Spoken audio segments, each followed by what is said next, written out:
ధాన్యం కొనుగోళ్ల అంశంపై కేంద్ర మంత్రి బండి సంజయ్ మాట్లాడుతున్నారు. లైవ్లో చూద్దాం.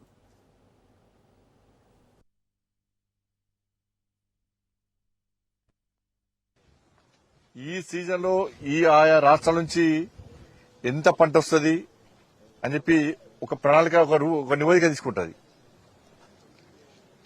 దానికి అనుగుణంగా కేంద్ర ప్రభుత్వము రాష్ట్ర ప్రభుత్వాలకు సహకరిస్తూ వస్తుంటది. ఇది ప్రతిసారి జరుగుతున్నటువంటి ఒక పద్ధతి.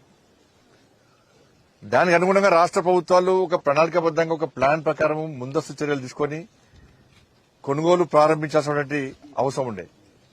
కానీ దురదృష్టవశాత్తు తెలంగాణ రాష్ట్ర ప్రభుత్వం, తెలంగాణలోని కాంగ్రెస్ పార్టీ ప్రభుత్వం మొదటి నుంచి కూడా నిర్లక్ష్యం. నేనైతే ఒక నెల రోజుల క్రితం చెప్పినది, నెల రోజుల క్రితము నేను చింతకుంట, కమాన్పూర్, కాజీపూర్ ఐకేప్ సెంటర్లు తిరిగిన, కొనుగోలు కేంద్రాలు తిరిగిన. అక్కడ నుంచి అప్పుడే చెప్పిన, నెల క్రితం చెప్పిన, మీరు ప్లాన్ ప్రకారం ముందు పోండి. ఇవాళ రైతులు పండించిన తర్వాత ఇవాళ సెంటర్లో తీసుకొచ్చి ఇవాళ మీరు చూడండి, అక్కడ తాడిపత్రులు ఎవ్వి వేసినా కూడా ఆగే పరిస్థితి. రాత్రి విపరీతమైన వర్షం, విపరీతమైన గాడు ద్వారం, తాడిపత్రులు కొట్టుకపోయినాయి, కవర్లు కొట్టుకపోయినాయి, వర్షం పడ్డది, ధాన్యం మొత్తం తడిసింది. ధాన్యం తడవక ముందే ఇవాళ క్వింటాల్కు దాదాపు 8 నుంచి 10 కిలోలు కట్ చేస్తున్నారు. ఇప్పుడు ఏం చేస్తారు, మొలకలు వచ్చినాయి, తడి ఉంది, తేమ ఉంది అని చెప్పి ఇప్పుడు ఎంత కట్ చేస్తారు. ఇక ప్రభుత్వాలు మీదికి మాత్రం పండించిన ప్రతి గింజ కొంటామంటారు. ఇవాళ రైతులు వ్యవసాయం చేయడమే తెలంగాణ రాష్ట్రంలో భయపడే పరిస్థితి వచ్చింది. వ్యవసాయం చేయడమే గత ప్రభుత్వం కూడా బీఆర్ఎస్ పార్టీ ప్రభుత్వంలో ఆ 10 సంవత్సరాల కాల వ్యవధిలో ఒక్కసారి ఒక్క రైతుకు కనీసం నష్టపరిహారం ఇచ్చిన దాఖలాలు లేవు. ఆ ప్రభుత్వం మోసం చేసిందని చెప్పి రైతు అందరూ ఈ ప్రభుత్వానికి అవకాశం ఇస్తే పేనులకు పోయి పోయినటువంటి పరిస్థితి. ఈ ప్రభుత్వం ఇంకా నిర్లక్ష్యం. రైతు భరోసా ఇవన్నీ కాదు, ఫస్ట్ ధాన్యం కొనండి, ధాన్యం కొనండి. వాళ్ళ మొత్తం రాత్రంతా మొత్తం కుటుంబం సహా పండించిన పంట దగ్గర రాత్రంతా కావలి కాసే పరిస్థితి వచ్చింది. వర్షం వస్తుందా, ఎండకెండుతూనే వర్షం జరుగుతున్నాయి.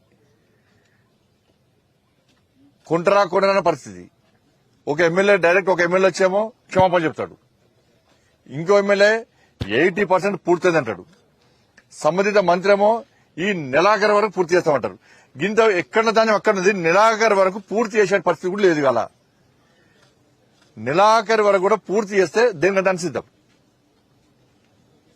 అన్ని ఊకదప్పుడు మాటలు చెప్తారు, ఊరుచుకుంటా మాటలు చెప్తారు, నమ్మించి మోసం చేసే మాటలు చెప్తారు. కనీసం ప్లాన్ లేదు. ఇవాళ భారతీయ జనతా పార్టీ రామచంద్రరావు నేతృత్వంలో రైతు గోసా బీజేపీ భరోసా పేరు మీద బస్సు యాత్ర, మా ఎమ్మెల్యేలు ఎంపీలు బస్సు యాత్ర చేపట్టిన తర్వాతనే ఈ ప్రభుత్వంలో చల్లం వచ్చింది. లేకుంటే ఇప్పుడు కూడా అయిపోదురు. ఇవాళ రాత్రి మొత్తం తెలంగాణలో అనేక జిల్లాల్లో రాత్రి వర్షాలు పడ్డాయి, గాడి జ్వరం వచ్చింది, పంట మొత్తం ఇష్టపడైపోయింది. ఇవాళ మీకున్న ఇబ్బంది ఏందని అడుగుతున్నాను. కేంద్రము సహకరించడానికి సిద్ధముంది, సహకరిస్తున్నది. పంట కొనడానికి మీకున్న ఇబ్బంది ఏంది? మీరు జేబులోకి రూపాయి పెట్టడం అవసరం లేదు. పండించిన ప్రతి గింజకు కేంద్ర ప్రభుత్వం నిధులు ఇస్తున్నది.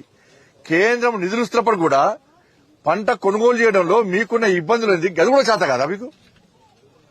కేంద్రం నిధులు ఇస్తున్నా పంటను కొనడంలో పంట కొనే చేత అయితే ప్రభుత్వం, రాష్ట్ర ప్రభుత్వానికి. ఇంకా మీరు చేసేది ఏంది? ఇవాళ చూసి చేస్తున్నారు, దళాలకు అమ్ముకుంటున్నారు. ఇక 10 కాదు 15 కిలోలు పోయినా కూడా కనీసం నష్టపోకుండా ఉందాం అన్న పరిస్థితి వచ్చింది వాళ్ళు. కాబట్టి ఎక్కడ పోయినా కూడా ఇవాళ ప్రతి అసెంబ్లీలో ధర్నాలు చేస్తున్నారు, ప్రతి మండలంలో రాస్తారోకోలు చేశారు. ఇవాళ తెలంగాణ రాష్ట్రంలో ఆందోళన చేయని మండలం లేదు. వాళ్ళ రైతులు రాష్ట్ర ప్రభుత్వం తీవ్ర ఆగ్రహంగా ఉన్నారు. అందుకే కాంగ్రెస్ పార్టీ మంత్రులు ఎమ్మెల్యేలు గ్రామాల్లో తిరగలేని పరిస్థితి, రైతులు నిలదీసే పరిస్థితి వచ్చింది.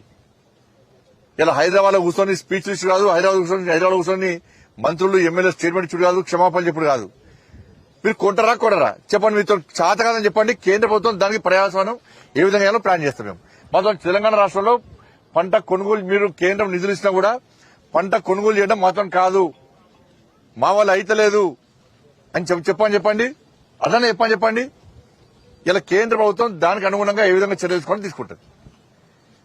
సుధీర్ తల పైసలు మేమే ఇవ్వబడుతుంది, గోడ సంచి పైసలు మేమే ఇవ్వబడుతుంది, ట్రాన్స్పోర్టేషన్ ఇవ్వబడుతుంది, లేబర్ పైసలు ఇవ్వబడుతుంది, ట్రాక్టర్ల పైసలు ఇవ్వబడుతుంది, అక్కడ పనిచేసే ఎంప్లాయీస్ పైసలు ఇవ్వబడుతుంది, గోడౌన్ల స్టోరేజ్ చేసిన ఛార్జీలు ఇవ్వబడుతుంది, మధ్యవర్తి వహించినందుకు కమిషన్ కూడా ఇవ్వబడుతుంది. మరి మీకేం వచ్చింది? మీకు ఇబ్బంది ఏంది? ఏ రాష్ట్రంలో లేని సమస్య తెలంగాణ రాష్ట్రంలో ఎందుకు వస్తుంది? వాళ్ళ ఈ చాతకంతనం ఎందుకు, ఈ నిర్లక్ష్యం ఎందుకో రాష్ట్ర ప్రభుత్వం సమాధానం చెప్పాలి. ఓ సమీక్ష లేదు, కేబినెట్ మీటింగ్ అంటారు, 2 నిమిషాలు వెంటనే పండించిన పంట ప్రతి గింజ కొంటామంటారు, కథ స్టేట్మెంట్ ఇచ్చేస్తారు, ఉచిత ప్రకటనలు ఇస్తారు, ప్రతి పట్టించుకుని నాదురులే లేడు. కాబట్టి తడిసిన ధాన్యాన్ని కూడా ఇది మీ నిర్లక్ష్యం వల్ల ఇవాళ ధాన్యం తడిచింది వర్షం వల్ల. ఇది మీ నిర్లక్ష్యమే. నెల రోజుల క్రితము మీరు పంటలు సక్రమంగా ప్లాన్ ప్రకారం కొంటే ఇవాళ రైతులకు ఈ పరిస్థితి ఉత్పన్నమేది కాదు, ఈ పరిస్థితి ఆపరించేది కాదు. ఏడుస్తున్నారు రైతులు, ఏడుస్తున్నారు. నెక్స్ట్ వ్యవసాయం చేసుడా వద్ద ఆలోచించే పరిస్థితి వచ్చింది వాళ్ళ. ఇంతవరకు నాకు తెలిసి గతంలో ఉమ్మడి ఆంధ్రప్రదేశ్ లో గాని తెలంగాణ రాష్ట్రం ఏర్పడక ఇంత ఘోరమైనటువంటి పరిస్థితి ఎప్పుడు జరగలే. ఏ ప్రభుత్వం కూడా ఇంత నిర్లక్ష్యం వహించలే. మరి కాంగ్రెస్ పార్టీ వాళ్ళ నాయకులు, వాళ్ళ కార్యకర్తలు, వారి కింది స్థాయి నాయకులు కార్యకర్తలు ఇబ్బంది పడుతున్నారు. ఎందుకంటే రైతులు ప్రజలు అడిగే ప్రశ్నలకు సమాధానం చెప్పలేక, నిలదీస్తున్నప్పుడు భరించలేక ఇళ్లకెళ్లి బయటికి వెళ్లే పరిస్థితి లేదు కాంగ్రెస్ పార్టీ నాయకులది, కార్యకర్తలది. ఏమనంటే మేము విమర్శిస్తే దానికి కౌంటర్ ఇస్తారు. మళ్ళా ఇలా కొనేది కేంద్ర ప్రభుత్వం, కొనుగోలు చేయాల్సింది మీరు, డబ్బులు ఇచ్చేది కేంద్ర ప్రభుత్వమే. కానీ ఇప్పటికైనా కూడా మీరు నెలాఖరులోగా చేస్తున్నారు. సో ఆ మాట కన్నా కట్టుబడి ఉండండి. తడిసిన ధాన్యాన్ని ఇలాంటి కోతలు లేకుండా మీరు వెంటనే తడిసిన ధాన్యాన్ని కొనాలి. దీనికి బాధ్యత రాష్ట్ర ప్రభుత్వం వహించాలి. కుంటి సాకులు చెప్పి రైతులు ఇబ్బంది పెట్టే ప్రయత్నం చేస్తే రైతులు తిరగబడతారనే విషయాన్ని రాష్ట్ర ప్రభుత్వం గుర్తుంచుకోవాలి. వెంటనే అన్ని ఐక్యపించిన యుద్ధ ప్రతిపాదన కొనుగోలు వెంటనే ప్రారంభించాలని చెప్పి, కొనుగోలు చేయాలని చెప్పి భారతీయ జనతా పార్టీ డిమాండ్ చేస్తా ఉన్నది. ముఖ్యంగా మీకు మార్కెట్ సంబంధించి బియ్యం ఫోన్ ఎత్తులేడు, ఉన్నతాధికారులు ఎవరు పట్టించుకుంటారని చెప్పేసి మార్కెట్ యార్డ్ లో రైతులంతా చెప్తున్నారు. ఇలాంటి ఉన్నతాధికారులు మీరు జిల్లాలో ఉన్నారు కాబట్టి ఎంపీఏ కూడా, సో ఏమన్నా సమీక్షిస్తారా? తప్పకుండా పొద్దునే అధికారులతో మాట్లాడినాం. ఇప్పుడు రాష్ట్ర ప్రభుత్వం నిర్లక్ష్యం, వాళ్ళ చేతి ఏమిటో అధికారులు వాళ్ళ చేతుల్లో చేస్తారు.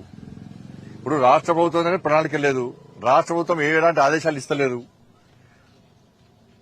వాళ్ళు ఏం చేస్తారు అధికారులు? వాళ్ళ అధికారులు కూడా డ్యూటీలు చేయలేని పరిస్థితి వచ్చింది రాష్ట్ర ప్రభుత్వం వల్ల, నిర్లక్ష్యం వల్ల. రాష్ట్ర ప్రభుత్వం దగ్గరనే క్లారిటీ లేదు. ఒక మంత్రి క్షమాపణ చెప్పాడు, ఇంకో మంత్రి 80% అయిపోయింది అంటున్నాడు, ఇంకో మంత్రి నిరాకరణ చేస్తా అంటున్నారు.